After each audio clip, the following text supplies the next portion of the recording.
The Lord's peace be with you. It is April the 10th, 2015 at 3:35 a.m. Tonight, after being in worship for a while, I felt impressed to go receive communion.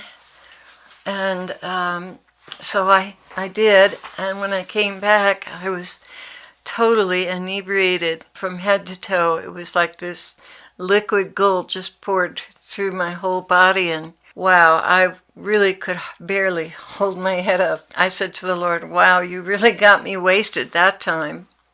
And he replied, wasted on me? That's a good thing, isn't it?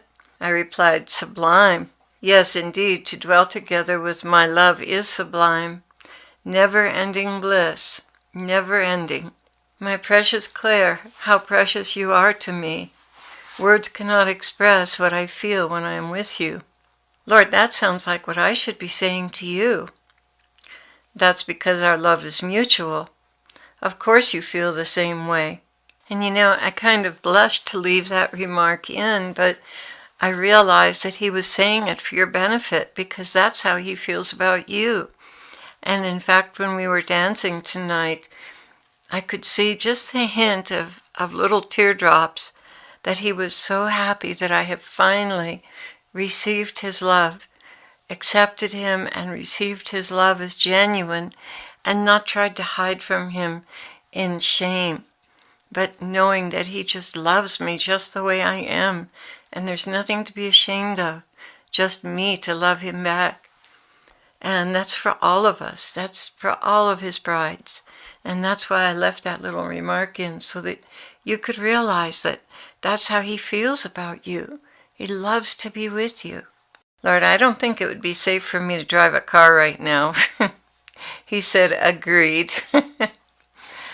Oh, Lord, tell me what you have for your brides tonight. And he began, I love them with a love beyond imagining.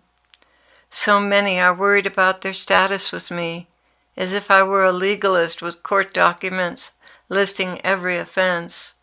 No, that is Satan's description. I am more like the lover reading every action of their day with great interest, as a love poem to me. Everything they do out of pure love for me and their brother. This is my consolation. Even on the cross, these marks of affection comforted me as I looked into the future and saw how much they would love me. And so I have accumulated these gifts, these marks of love, and ponder them several times a day. Yes, like the petals of dried roses, I contemplate their meaning for me, and I rejoice that I have such as these, willing to give for me, willing to deny themselves for me, and see to my needs first. You have much to ponder in your own life, my dove. There is much you have so totally forgotten that I have kept as keepsakes, acts of love done for me. If only my bride knew the great joy I derive from the little things she's done for me, out of pure love and no other motive. Most in the world are motivated by what means the most to them: money, beauty, notoriety, acceptance, opportunity. These are the things that drive them. But then there is my bride. She is motivated by what she can do to please me. Oh Lord, I fall so far short. You are learning. My bride is so insecure about the rapture because she equates me with men. Yet I am not like any man she has ever met.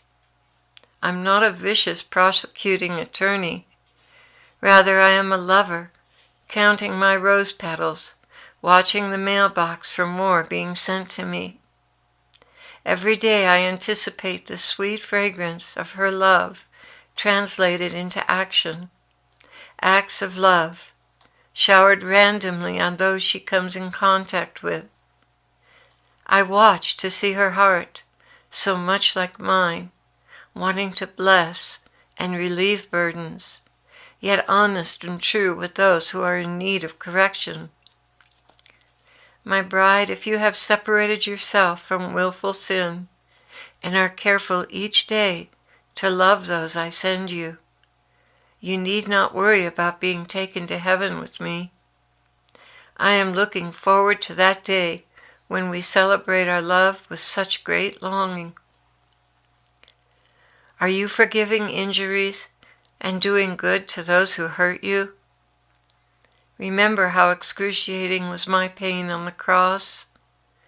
Yes, well, even in that state, I was looking towards the welfare of the very men who crucified me. Father, forgive them. They know not what they do. And when the crowd gathered around the harlot caught in adultery, I did not join in condemning her. Rather, I lifted her up to her feet with the admonition to go and sin no more. When the Pharisees took the last penny from the widow, I did not compliment the rich for their elaborate gifts.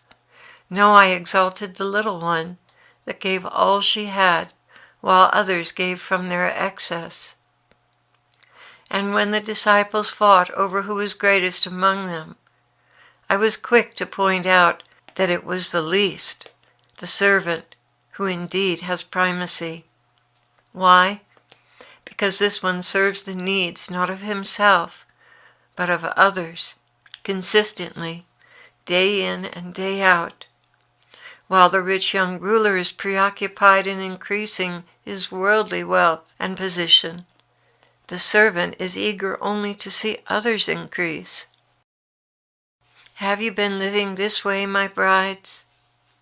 If you have, then you need not fear being left behind. I cannot wait for that first dance at our wedding reception. If you have lived the Beatitudes, you need not be concerned about being left behind. And that's the end of the message.